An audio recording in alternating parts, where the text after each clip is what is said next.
What's going on, everyone? This is Miguel at Retro Basement, and before we get into this review of Final Fantasy Dissidia, hit that like button, hit that subscribe button, and hit that bell button to let you know when I come out with new videos. So let's get into the nitty-gritty of this Final Fantasy Dissidia review. Final Fantasy Dissidia, it's been a while since we've seen one in the States, but it takes place before the Final Fantasy arcades that's based on the Dissidia series. So, let's jump right in. It's Final Fantasy Dissidia, developed by Team Ninja and published by Square Enix and Koei Tecmo. And it shows like it's a love child between the three.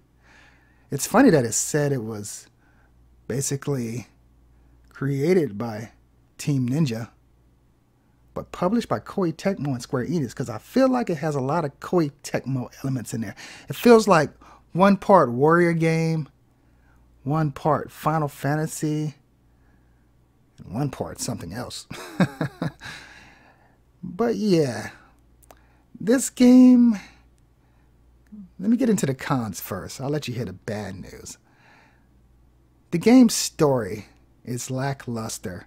It's basically, you're here to save the world from deities or gods.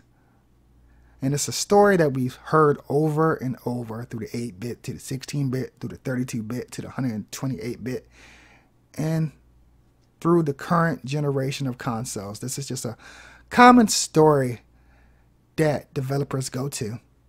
It feels a little bit like Fate Stay Night, because you can summon a guardian, can help you vanquish your foes as you're fighting them. There, I said it.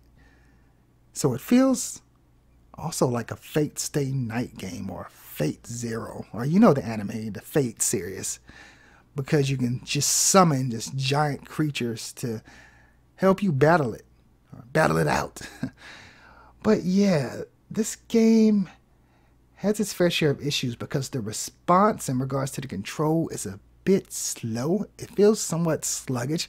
Like I pressed the button and it took about half a second for it to register, which can be horrible when you're playing an online or an offline game, because those few half a seconds can make the difference between life or death. And Square Enix or Team Ninja needs to do a patch on this. But this was not the only problem I noticed. I'm still having some issues finding people online to play with. It feels like the Dragon Ball FighterZ beta, which they've cleaned up quite a bit. They had trouble finding matches too. And I'm hoping this is just a day one thing where Team Ninja and Square Enix and Koei Tecmo work on a patch, release that, and it fixes that, and also fixes the sluggishness of this game, because it's sluggish. The frame rate, I can tell you, is good. I didn't feel any, issues there, or I didn't see any issues. Not feel, see any issues. The game's gorgeous, by the way. But you can't just rate a game on the aesthetics and how it looks. Because if I had to, if I was rating every gorgeous game that I've seen, then none of them would get a negative score, no matter how horrible they are. Because they have some pretty games that are designed aesthetically very well, but controls like hot garbage. Let's just say that. Hot trash. But this game is not one of those games I'm here to report. It has its issues, but it's not a horrible game. The aesthetics are lovely, the visuals. The sound of the ensemble is great. I really like the ensemble. I feel like they put a lot of time into the music of this game. And it's a Final Fantasy game. They tend to have good ensembles in regards to music. So Final Fantasy really doesn't let down there, let's be honest. But this is a brawler. So that's it's kind of weird that you see all your favorite Final Fantasy characters in one spot, 28 to be exact. And we could get download content for this, of course, depending on how it does. I don't see this game doing that great, but it might in the US.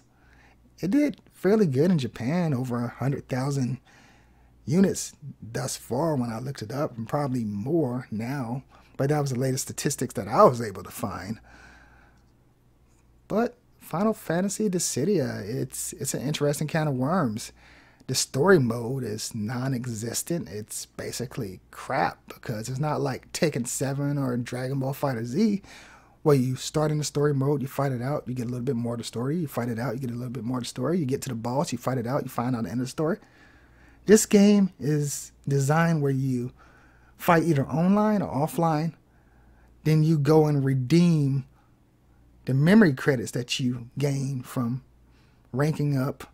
You go and redeem those, you get a little bit more of the story. You fight some more, you go and redeem some more, you get a little bit more of the story. It's very strange. I don't know who thought about that would be who thought that would be a good idea. Unlocking parts of the story with fragments that you gain through playing on online mode or offline mode against the CPU. It's very weird. I don't remember seeing a story mode that was designed that way. I don't like it, to be honest. Let's just be honest. That's another con. I don't like the way the story mode is set up. I felt Square Enix, Team Ninja, and Koei Tecmo could have did a little bit better. Because even though Team Ninja were the developers, Koei Tecmo and Square Enix were basically the overseers as the publisher. So they should have stepped in and said, hey, the story mode, the way you have it set up, it's a little bit weird. We want something a little bit more Tekken-ish or Dragon Ball Fighter Z-ish or Virtual Fighter even. I haven't seen the story mode set up like this, and that's not necessarily a good thing. So, the cons, the controls are sluggish. The online is still a problem right now, but then maybe that's just the early signs of things, and maybe it'll get patched. And the story mode is But the pros, the game is lovely. The music is amazing. I really like the music. I like the music. It sounds good. And it's a Final Fantasy game, so what do we expect? Their music's pretty much always on point.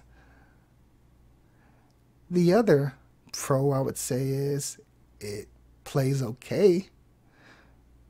It's not completely broken. This game almost plays somewhat the same as when I played it at E3.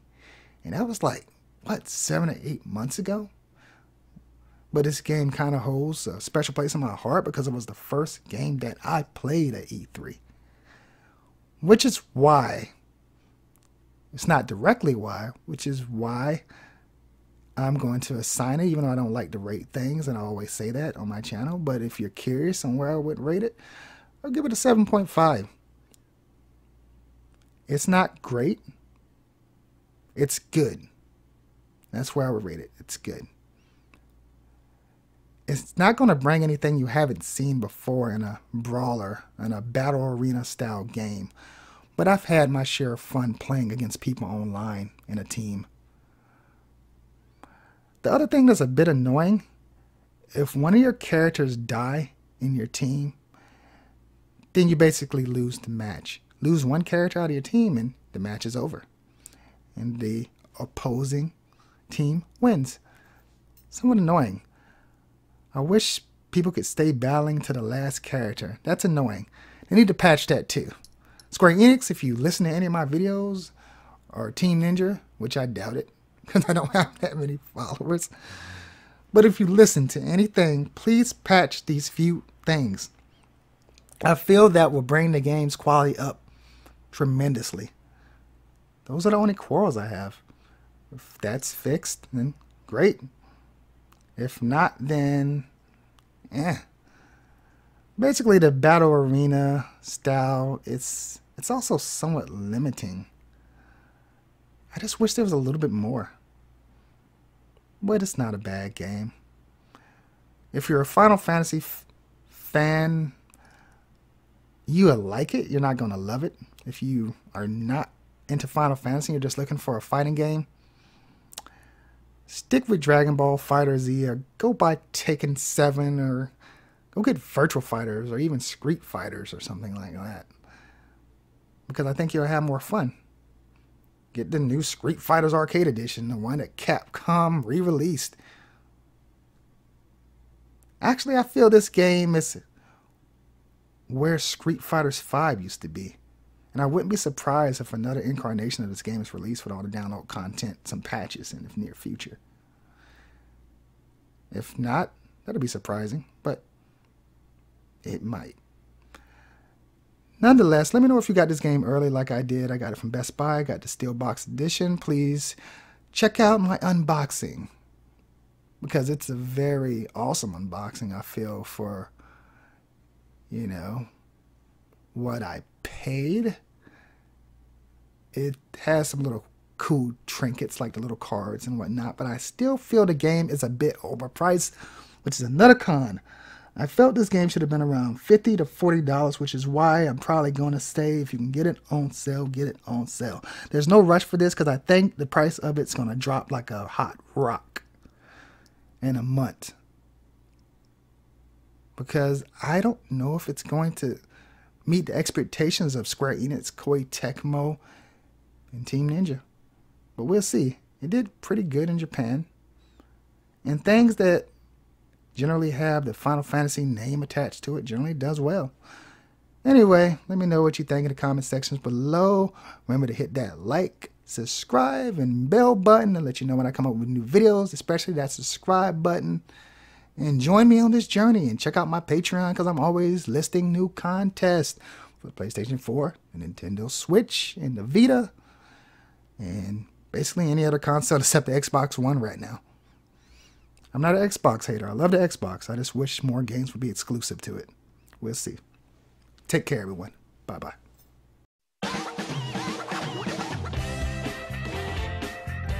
What?